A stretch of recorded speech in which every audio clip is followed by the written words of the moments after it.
예, 안녕하십니까. 박주민입니다.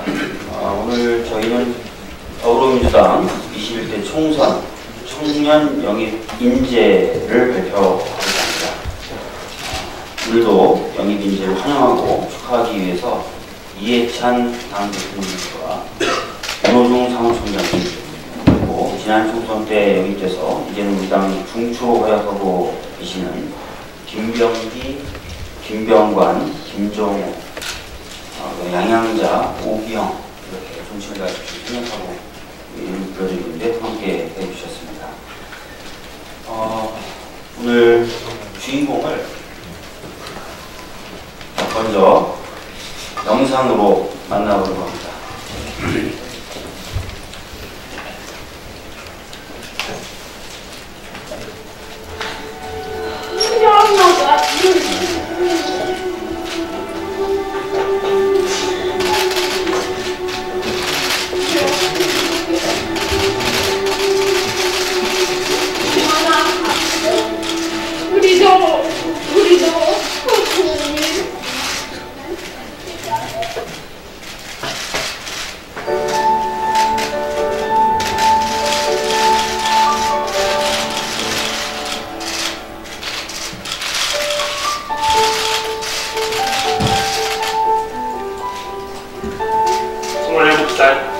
대한민국 보통 청년, 이게 제 소리인 것 같은데요. 흔히 말하는 꼰대 정치를 바꿔보고 싶습니다. 오히려 젊기 때문에 실패해도 괜찮고 다시 시도할 수 있는 기회가 충분히 있고, 그러니까 젊은 사람들이 젊은 정치를 해야 된다고 생각합니다. 두렵다고 해서 안 해야 되는 건 아니잖아요. 도전이 두렵지 않은 사회, 그런 사회를 한번 정치를 만들어보고 싶습니다. 정치하면 밥은 먹고 살 수 있겠냐라고 이왕 결심했으면 밝게 하라고 말씀하시더라고요. 수어봉사, 자만봉사, 그리고 아니면 몸으로 할 수 있는 그냥 기본적인 육체봉사, 그리고 내가 이렇게 받았었구나라는 생각을 한번 하면서 되게 당연한 느낌을 많이 받았어요. 저는 청년을 대표하고 있다고 생각하지 않거든요. 가난 때문에, 학벌 때문에, 차별 때문에. 그 때문에라는 말을 정치를 통해서 덕분에라고 바꾸고 싶습니다. 정치 덕분에 아이들과 청년이 포기했던 꿈을 다시 꿀 수 있는 세상을 만들고 싶어요. 저를 통해서, 저를 활용해서 청년의 문제를 많이 얘기해 주셨으면 좋겠어요. 그러면 저는 청년 문제를 해결하는 사람 중에 하나로 남고 싶습니다. 나눔을 잊지 않고 실천하는 한 청년의 도전이 시작됩니다. 좋은 사람, 좋은 정치.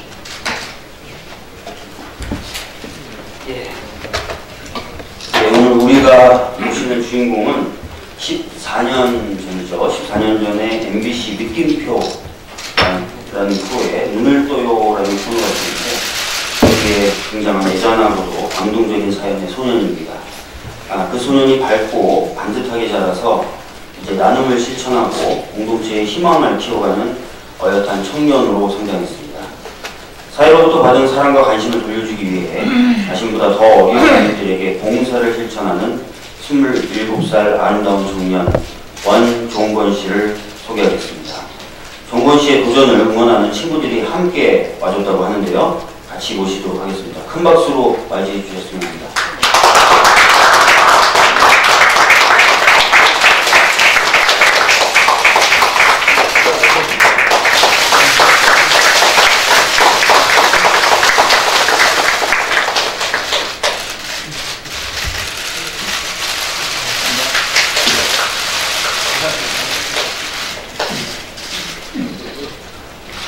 친구들만 연주할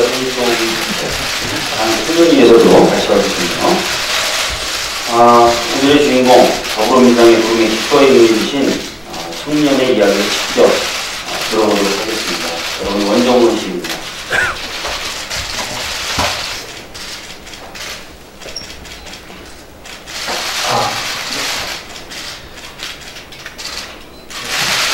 안녕하십니까. 저는 특별히 가진 것 없고 별로 내세울 것 없는 대한민국의 여느 국민 중 한 사람인 원종건입니다. 저는 남들과 크게 다르지 않은 27살 평범한 청년입니다. 집도 없고 모아놓은 것도 없고 엊그제까지 그저 내일의 희망을 위해 하루하루 최선을 다했던 젊은이입니다. 굳이 다른 점을 찾는다면 저와 제 어머니는 참으로 감사하게도 우리 사회로부터 받은 것이 참 많아 빚을 졌고 그걸 축복처럼 여기는 운이 좋은 사람들이라는 점입니다. 제 아버지는 아주 어릴 적 돌아가셨습니다. 가난한 숙명이었습니다. 제 동생은 심장병을 앓았고 스웨덴으로 입양됐습니다. 어머니는 청각장애, 시각장애까지 겹친 중복장애입니다. 그런데 사회의 도움으로 각막 기증을 받고 수술 도움도 받아서 기적처럼 시력을 회복했습니다. 사회의 도움이 없었더라면 지금의 저와 어머니도 없었을 겁니다. 동생은 건강하게 잘 지내고 있습니다. 경제적으로는 늘 어려웠지만 그래도 저와 어머니는 우리 사회에 큰 사랑을 받고 살아왔습니다. 이 자리를 빌려 저희 가족에게 보내주신 많은 분들의 사랑에 진심으로 감사드립니다. 저와 어머니는 사회로부터 받은 사랑을 나누기 위해 나름 노력하며 살았습니다. 장애를 가진 한 가난한 여성이 어린아이를 홀로 키우며 살아가기 쉽지 않았지만 우리보다 더 어려운 이웃을 돕고 살 수 있다는 것이 세상을 살아가는 큰 힘이 됐습니다. 어머니께 정치를 하겠다고 말씀드렸더니 밥은 먹을 수 있니? 라며 걱정하셨습니다. 굶지 않아도 된다는 것이 얼마나 큰 안정감인지 굶어보지 않은 분들은 잘 모릅니다. 그리고 저와 어머니, 그리고 우리가 아는 많은 분들은 아직도 굶지 않고 쫓겨나지 않고 사는 일이 정말 중요합니다. 어머니께 그런 분들을 위한 정치를 하겠다고 했더니 빙긋이 웃으시며 말씀하셨습니다. 종건아, 넌 엄마가 널 키운 줄 알지? 세상이 널 키웠어. 이제 네가 세상에 효도해라.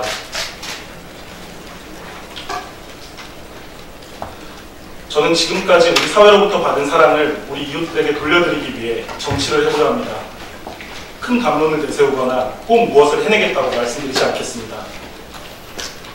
작지만 실천할 수 있는 일부터 하겠습니다. 깊은 관심과 애정으로 세상을 바라보면 우리 이웃들에게 해야 할 일이 너무나 많습니다. 매년 겨울이면 주민자치센터에서 기초생활보장 수급자에게 김치를 나눠줍니다. 그런데 매년 한 가지, 배추김치만 줍니다. 배부른 투정이라고 말할 수도 있습니다. 하지만 받는 사람을 한 번만 더 생각하면 배추김치만 고집하지는 않을 겁니다. 갓김치, 파김치, 물김치, 어떤 김치를 좋아하는지, 김치를 보관할 곳은 충분한지 한번 물어볼 수 있지 않겠습니까? 돈이 특별히 더 드는 것도 아닙니다. 다만 주기 전에 받는 사람에게 한 번만 더 관심을 가진다면 더 다양한 방식으로 사랑을 나눌 수 있지 않을까. 저는 정치도 이와 같다고 생각합니다. 국민의 입장이 되어서 조금 더 생각하고 조금 더 세심하게 배려하면 우리 정치는 많이 바뀔 겁니다. 양지보다는 그늘, 편한 사람보다는 힘든 사람들, 여유 있는 사람들보다는 어려운 사람들, 한참 앞서가는 사람들보다는 조금 뒤처진 사람들을 보다 따뜻하게 보듬는 일, 그것이 정치라고 생각합니다. 정치 현실을 모르는 너무 이상적인 꿈인가요? 이런 정치를 하겠다고 하니 젊은 애가 할 수 있겠어? 라고 말씀하실지도 모릅니다. 네, 저는 젊으니까 할 수 있다고 말씀드리겠습니다. 하다가 안 돼도 다시 시작할 수 있습니다. 넘어지면 아프겠지만 일어서 또 도전하면 됩니다. 도전이 젊음의 특권이라고 말할 수는 없지만 젊다는 것이 정치를 시작하는데 장애물이 되어서는 안 됩니다. 청년들이 정치에 관심이 없다고 말합니다. 하지만 저는 반대로 정치가 청년들에게 얼마나 관심이 있는지 되묻고 싶습니다. 정치는 청년들 생각을 들어야 합니다. 청년들이 왜 아픈지, 왜 분노하는지, 그리고 무엇을 원하는지 듣고 보고 느껴야 하는 것이 먼저입니다. 이 땅의 청년은 이미 소외계층이기 때문입니다.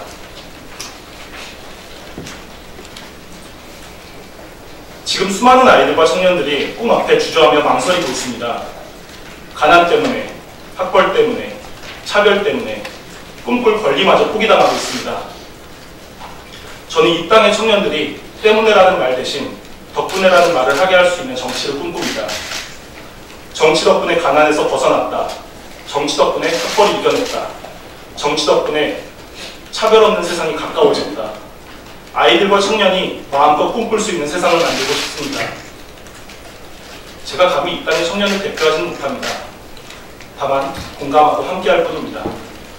청년과 함께 아파하는 공감의 정치를 통해 나이로 따지는 세대교체가 아니라 세심한 관심과 사랑으로 바꾸는 진정한 세대교체를 이루고 싶습니다. 27살 청년 원종건이 갈등과 분열의 빈벽에 사랑으로 달궈진 뜨거운 노트 하나 받고 싶습니다. 새로운 정치가 별것인가요?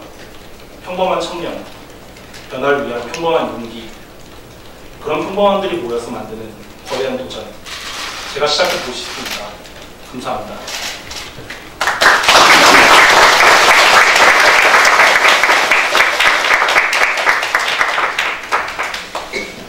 예, 오늘은 분명히 밝은 분위기에서 자기고 가난해도 어려워도 더 어려운 사람들을 먼저 생각하고 불행마저 희망으로 만들어나가고 이제 정치를 바꾸고 젊은이들의 요구를 대변하기 위해 새롭게 도전하는 원종근 씨에게 우리 더불어민주당 인재영입위원회 위원장이시자 당대표이신 이해찬 당대표님께서 감사와 환영의 인사 말씀을 해주시겠습니다. 예, 오늘 원정원님의 입당을 진심으로 환영합니다. 원정원님은 언론에서 말하는 이른바 이 남자입니다. 그런 소견을 제가 이렇게 들으면서 참 감동을 받았습니다.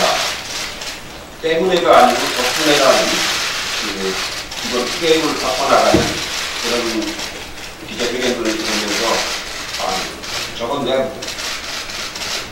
여태까지 저걸 왜 몰랐으면 그런 느낌을 많이 받았습니다.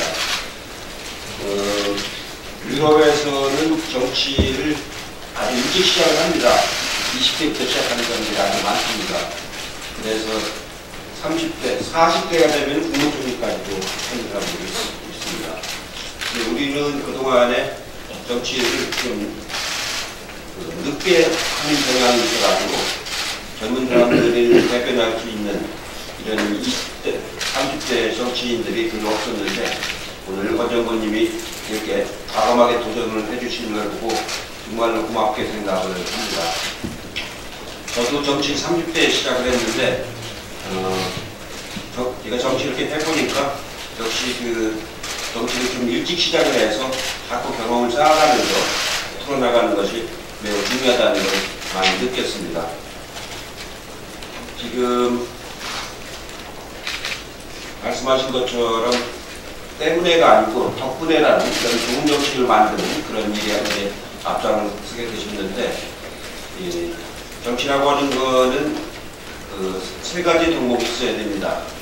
그 사회에 대한 열정과 그 다음에 책임감, 그리고 그 균형 있게 보는 그 사고, 이런 것들이 잘 있어야 되고, 또 역사적으로 보는 이 그 통시성, 흐름을 잘 보고 사회 구조 속에서 보는 공시성, 그런 걸 잘 이렇게 균형 있게 볼 줄 알아야 좋은 정책을 해나갈 텐데, 앞으로 당에서 잘 이렇게 서로 대화를 할 수 있는 멘토가 있어가지고 잘 해나가도록 이제 하겠습니다. 어머님이 눈을 뜨시면서 하신 말씀이 정말 감동적입니다. 더 좋은 일 많이 하는 사람이 되자.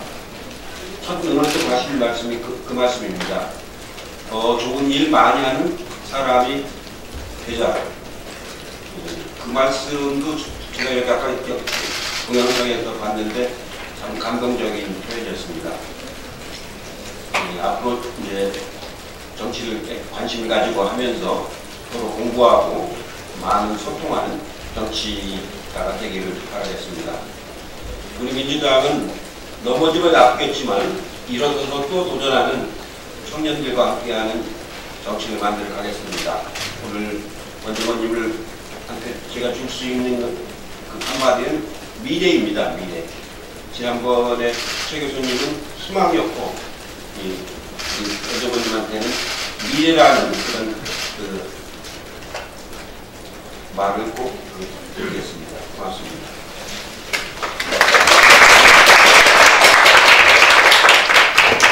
예, 원정원님하고 어머님은 방금 보셨던 과거 그 화면에 나오는 그 장면 촬영이 끝나고 나서 제일 먼저 하셨던 일이 그 어머님이 원무과를 가져가 계신 다음에 원무과에서 장기 기증서약서를 작성하셨어요. 그 정도로 남을 위해서 좋은 일을 하기 위해서 노력해 오셨던 모자이신 것 같습니다. 이해찬 대표님께서 그러면 환영의 의미를 담아서 우리 당 당원, 당규직과 신입당원 교과서를 증정하시겠습니다.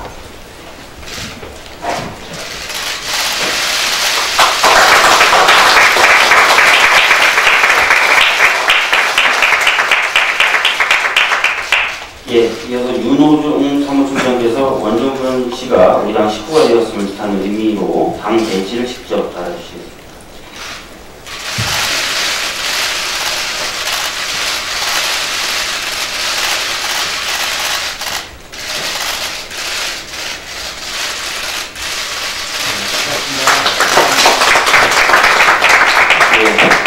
김병관 의원님께서 국민들 마음을 따뜻하게 하는 정치를 함께하자는 의미로 원정근 씨에게 목도리를 메어드리도록 하겠습니다. 박수 부탁드립니다.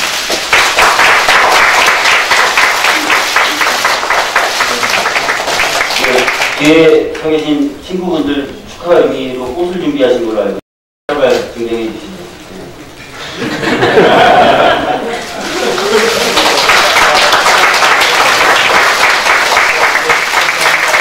사실 이런 자리에 좀 친구분들 모시기 어려웠을 텐데 동건 씨가 잘 사셨나 봅니다. 친구들도 많이. 친구분들 감사합니다. 예.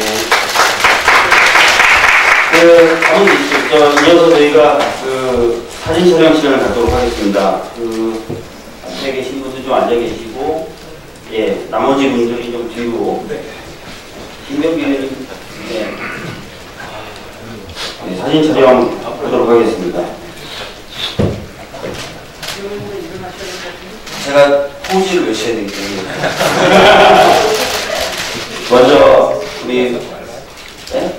일어서가요. 네, 첫 번째 그룹 구호 외치도록 하겠습니다. 원정권! 파이팅! 파이팅! 두 번째, 더불어민주당! 파이팅!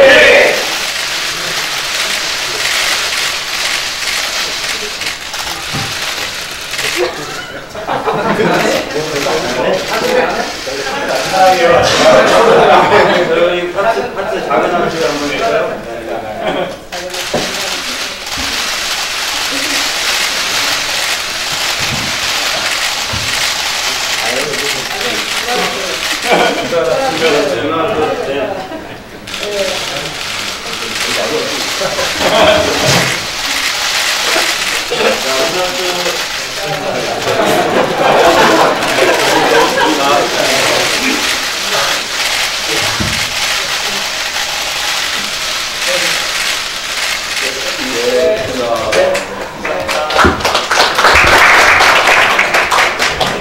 예, 이제 대표님과 의원님들은 다른 장소로 이동해 주시고요. 곧바로 기자분들과의 질의응답 순서로 이어지겠습니다. 이해찬 대표님, 그리고 의원님들 수고 많으셨습니다. 거기 앉으시면 되고요.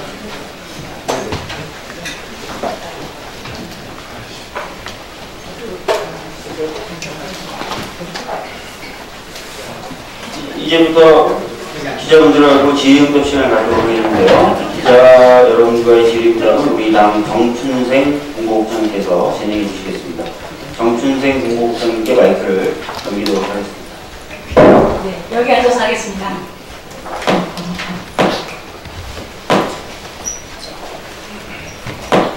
네, 오늘도 역시 한 5분 정도 질문을 드리도록 하겠습니다. 저번 때처럼 먼저 소속과 성명을 먼저 말씀해 주시고요. 궁금한 점 있으면 질문을 해주세요. 질문 있으신 분 손 들어주세요.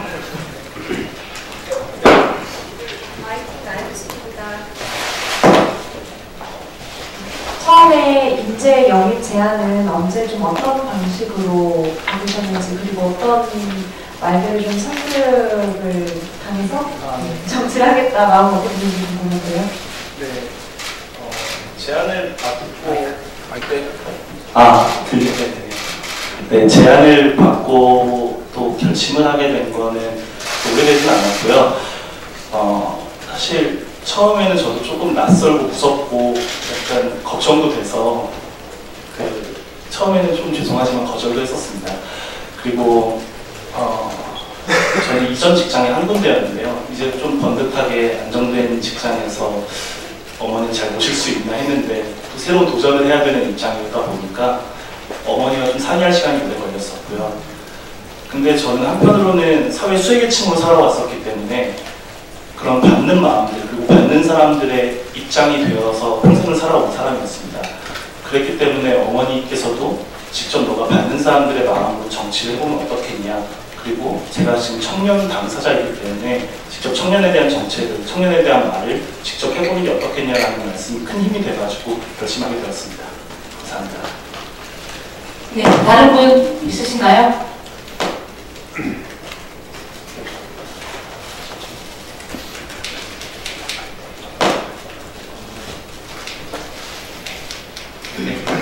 네, 뉴스로 김성훈 기자님. 청년 위한 정책에 대해서 말씀하셨는데요. 구체적으로 추진하고 싶은 긍정적으로 신나고 싶은 정책이 있으면 잠시만요. 죄송한데 정면을 보고 답변해 주시면. 네. 죄송합니다. 처음이라 가지고요. 사실 아직 그걸 충분하게 고민할 시간이 되지는 못했고요. 하지만 앞으로는 그런 고민들을 해나갈 겁니다. 하지만 제가 가장 공감하고 있는 문제는 시사각지대에 놓여있는 소외계층입니다. 그리고 또한 저는 청년으로서 한편으로 구체적인 카테고리를 규명하자면 청년 가장이었습니다. 청년 가장에 가장 초점을 먼저 맞춰서 공감하고 일단 그 분야에 대해서 먼저 생각해 보도록 하겠습니다. 질문에 대한 답이 준비되셨습니까? 네, 네. 또 혹시 다른 분 있으시면 질문해 주세요. 네, 박철웅 기자님. 네, 연합뉴스TV의 박주범 기자입니다. 안녕하세요. 사실 임대영이 발표 직전에 이 남자라고 해서 보도가 나름 되기도 했었습니다. 네. 20대 남성, 더불어민주당의 지지율이 낮은 20대 남성을 영입한다. 이런 보도에서 사실 어떻게 보면 그 20대 이 남자의 카테고리에 들어가십니다. 근데 그렇게 분류되는 것에 대해서 사실 아니라고 생각할 수도 있고 여러 가지 생각이 드실 것 같습니다. 그에 대해서 한 말씀 부탁드리고 싶습니다. 네. 20대 굉장히 바쁩니다. 네. 20대 학점 관리도 해야 되고요. 그리고 그 와중에 친구들과 어울려서 놀아야 되고, 그리고 그 와중에 기회가 되면 연애도 해야 되고요. 그리고 대학을 다니지 않는 친구들이나 혹은 대학을 졸업한 친구들이 있다면 좋은 일자리를 구하기 위해서 노력해야 됩니다. 근데 그런 삶 가운데 정치가 녹아서 들어가기가 되게 쉽지 않습니다. 저는 그렇게 생각하기 때문에 이 20대가 먼저 정치에 대한 관심을 가지는 게 아니라 정치가 먼저 20대에게 관심을 가져야 된다고 생각합니다. 그거는 뭐 남자와 여자를 나누기 위한 것은 전혀 아니고요. 일단은 20대라는 한 제너레이션 세대한테 정치가 많은 관심을 가져주기를 저도 부탁하고 저도 그 마음으로 뛰어든 겁니다. 네, 혹시 다른 분 더 질문 있을까요?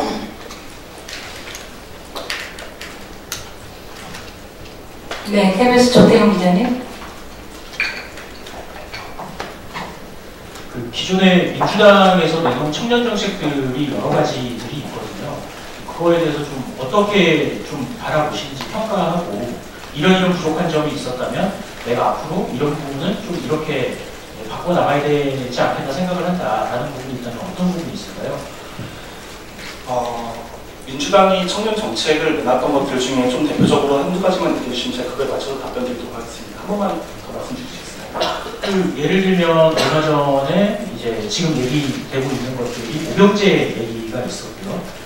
그리고 청년들을 위한 뭐 야간 로스쿨이라든지 이런 것들도 이제 검토되고 있다는 보도들이 있었고, 그 외에는 이제 뭐 후보로서 이제 청년들을 위한 정치를 하겠다는 여러 가지 이제 얘기들은 많이 있었거든요. 네. 일단은 제가 관련돼서 좀 답변을 드리자면요. 저는 군대를 면제받았습니다. 어떻게 보면은 병역의 의무를 다해야 되지만 저는 기본적으로 가정 내에서 어머니를 지켜야 되기 때문에 정확하게는 생계 유지 및 가계 곤란에 대한 병역 면제를 받았었던 상황이었고요. 저는 그 병역 면제 혜택을 받으면서 들었던 생각 중에 하나는 제가 병역 면제를 받기 위해서는 어느 정도 일정 이상의 어머니에게 부양해야 되는 그 소득이 있었어야만 했습니다. 하지만 그 일정 소득 이상을 벌게 되면 또 기초생활수급비를 또 박탈되는 그런 기회가 있는데요. 그렇게만 본다면 기초생활보장법과 그 병역에 대한 의무에 대한 그 병법 이런 것들이 조금 위배되는 복지 사각지대라는 것들을 존재하게 됩니다. 저는 그런 부분들을 조금 더 세세하게 좀 더 관찰하고 그걸 좀 들여다보면서 20대들이 마주하고 있는 이 사회에서 마주하는 그런 그 일상생활들에서 어떤 법안들이, 어떤 정책들이, 어떤 사람들이 우리가 같이 노력할 수 있는 것들이 있을지 고민해 보도록 하겠습니다. 네, 한 분만 더 받겠습니다. 더 없으신가요? 네. 예, 없으시면 이걸 마치고요. 더 궁금한 거 있으면 우리 김성한 비서실장님께서 백풀 할 수 있도록 하겠습니다. 예, 고생 많으셨습니다. 환영합니다.